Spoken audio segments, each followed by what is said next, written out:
Em menos de 24 horas, o Senado aprovou a medida provisória que cria o programa Médicos pelo Brasil. Para isso, foi necessário um acordo entre governo e oposição, já que a medida provisória estava quase caducando, como a gente diz no jargão político. Nesse programa, a gente conversa a respeito do programa com o senador Confúcio Moura, que foi o relator dessa matéria na comissão mista especial criada quando a MP chegou aqui no Congresso. Senador, muito obrigada por conversar com a gente.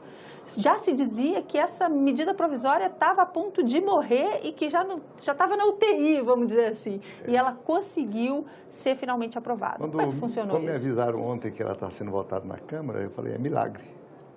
Milagre aconteceu. Porque estava tudo conspirando porque ela deixasse a sua validade, né? E certo é que ontem foi o Rodrigo Maia, o presidente da Câmara, numa atitude muito firme, né, apoiado pelas lideranças, colocou em votação, muito debate, muita puxa, mas lá depois da meia-noite ela foi aprovada e está aqui agora no Senado. E aí quando ela chegou no Senado, ela chegou praticamente na véspera do prazo final para o que a gente chama de caducar, para que a medida provisória perdesse completamente a validade. Exatamente. Né? Será, logicamente, dia 28, né? Meia-noite, ela perderia a validade completamente. Isso seria um prejuízo para o Brasil sem precedentes. Por quê? Qual a importância dela? O prejuízo é justamente as pequenas prefeituras distantes, longínquas, inacessíveis assim por conforto e outros itens, que o médico não são desprovidas de assistência, não tem um médico nessas regiões. Então, esses médicos que se oferecem a trabalhar nessas cidades da Amazônia, no Mato Grosso, no Centro-Oeste, no Nordeste brasileiro, não só lá também, São Paulo, né? Campinas tinha e outras cidades têm também o mais médico. Periferias mais perigosas, né? Claro, e ali, logicamente, esses prefeitos agradecem, porque é um dinheiro que o prefeito deixa de gastar.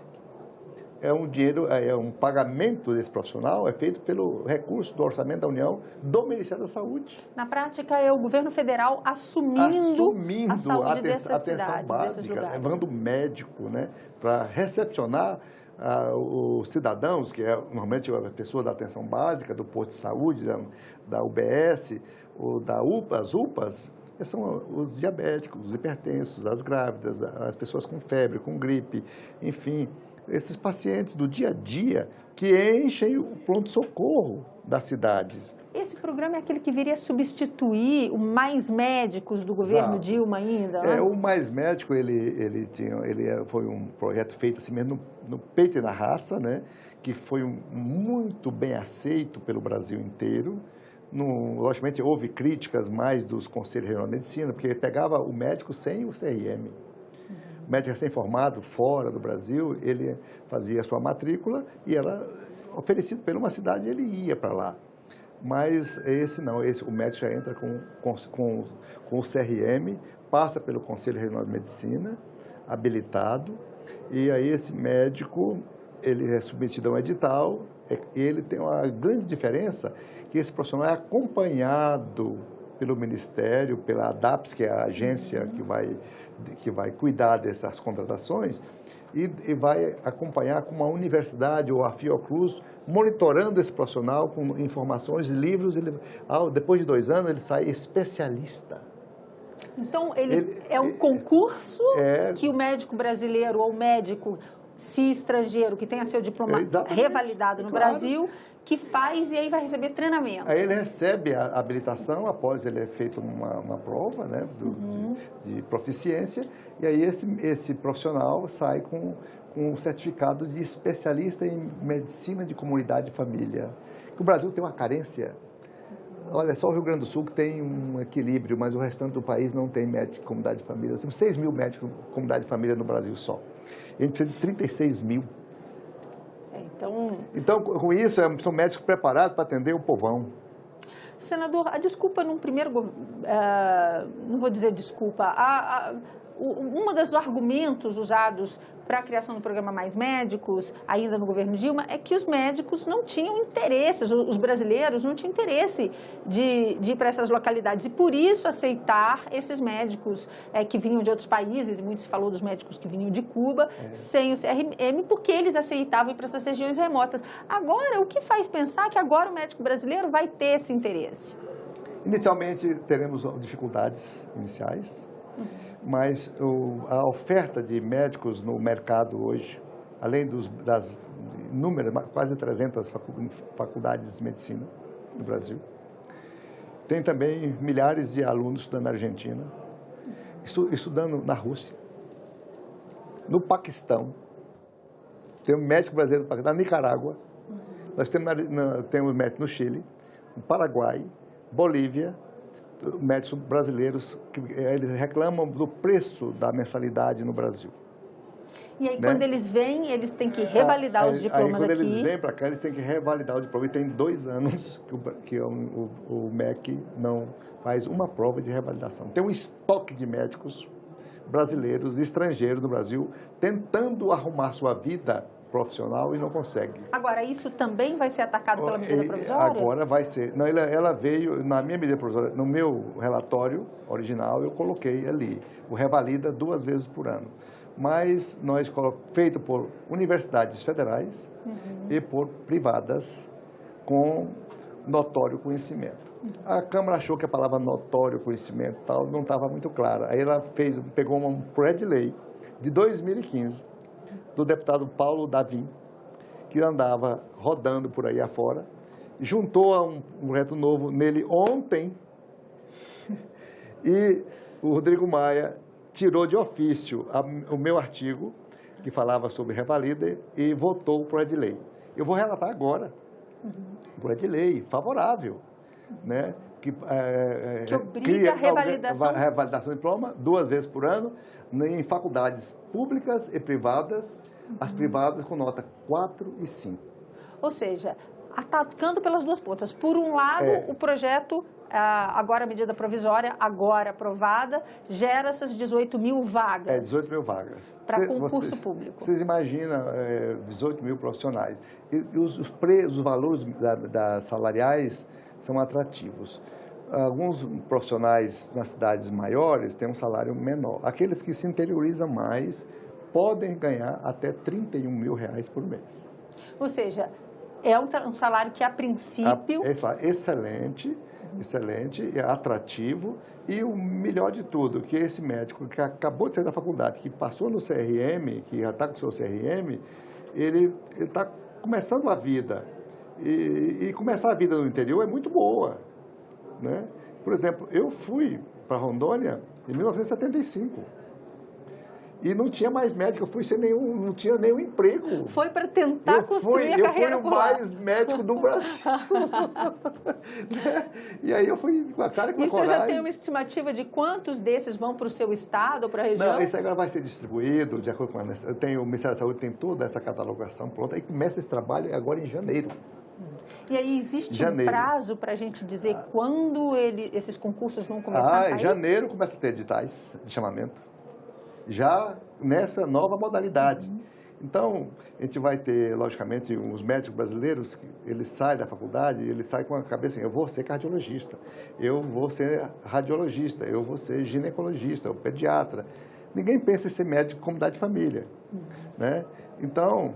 Mas as residências médicas são poucas vagas. Não tem vaga para todos. Então, a maioria fica batendo cabeça, correndo para fazer prova aqui, prova lá. E às vezes chega a demorar 3, 4, 5 anos para passar numa residência médica. E fica dando plantão. Com isso, ele vai ter uma carreira, carteira assinada, CLT. Né? E ele sai especialista. E esse, para fazer uma diferença, o Mais Médicos, ele tinha um prazo, né? Eram 3 anos, prorrogáveis por mais 3 anos. Com esse não, a pessoa é carreira definitiva. Isso dentro do Pacto Federativo, o governo central, o Ministério da Saúde, o orçamento do Ministério, vai lá e paga o médico para ir, por exemplo, para a cidade de Guajará-Mirim, na fronteira com a Bolívia. Agora, ele depois vai poder migrar de lugar ou o concurso é para aquela localidade? Aquela localidade, eu acredito que isso vai ser definido pela ADAPS, que é a agência que vai regulamentar. Ela vai regulamentar tudo. Logicamente, depois de um certo tempo, ele eu acredito que o ministro Mandetta e sua equipe vai fazer essas promoções. Como, por exemplo, um promotor de justiça, quando ele passa no concurso, ele vai lá para o interiorzão. Depois ele vai subindo na escala até chegar na capital. O juiz não começa aqui no Supremo, o juiz começa na comarca. E ele também vai ter essa chance de crescer. Eu creio que é uma carreira muito interessante. O senhor está otimista sobre a criação dessa agência? Porque houve um volume de crítica. Já está na medida provisória criada, é o primeiro artigo. É a essência de tudo essa agência. Ela que vai revolucionar, que por exemplo, se o médico não quiser continuar, ele pode pedir demissão, rescinde o contrato. Afinal, é CLT? É CLT. A dinâmica vai ser grande e é muito importante. Eu quero, assim, aproveitar a entrevista para agradecer tanto o Davi Alcolumbre, que é o presidente do Senado, que realmente acolheu a medida provisória sem fazer cara feia. Porque, normalmente, quando a Câmara manda, assim, de supetão para cá, ninguém gosta de receber, assim, uma medida provisória que ficou lá 2 meses lá e aqui manda para 24 horas votar aqui. Então, parece uma falta de consideração com o Senado. Mas o senhor já vinha relatando a matéria há 2 meses, para o senhor foi quente rápido. Então, para mim, não tem problema, que já vem acompanhando, né? E espero que tudo corra bem e que a gente colocou um item aqui dentro, porque nós temos os médicos cubanos, que quando rescindiram o contrato, eles não voltaram para Cuba. E eles vão poder fazer esse concurso? Na minha proposta está previsto. Porque concurso público, em geral, é só para brasileiro, né? Não, né? eles vão ficar no Mais Médicos até 2 anos, podendo fazer 4 revalidas. Se não passarem depois disso, aí eles vão vender espetinho mesmo na rua. Então, aqueles que ficaram... São 1.700. Esses são refugiados brasileiros, temos que acolher. Eles são refugiados. É questão humanitária. Eles são desertores de Cuba. É fantástico isso. Então, é questão de coração. Esse cara que foi lá para o fim do mundo e agora optou pelo Brasil. E agora nós vamos deixar eles na Rua da Amargura? Não. Senador, muito obrigada por essa conversa. Nós conversamos neste programa com o senador Confúcio Moura. Mais uma vez, muito obrigada, viu, senador? E a você que nos acompanha também, muito obrigada pela atenção. Este foi o programa Argumento, que nós conversamos aqui com o senador Confúcio Moura, o relator da medida provisória que criou o programa Médicos pelo Brasil. A medida provisória foi aprovada pelo Senado em menos de 24 horas e faltando um prazo bem pequeno para a medida perder a validade. A você que nos acompanha, mais uma vez, muito obrigada pela atenção. Se você quiser rever este programa, ver outros programas da TV Senado, falar com a gente, entra lá na nossa página www.senado.leg.br/TV. E você pode usar também, se preferir, a nossa página no YouTube ou ligar, que tal? 0800 61 2211, ligação gratuita de qualquer lugar do Brasil. Tchau, até a próxima.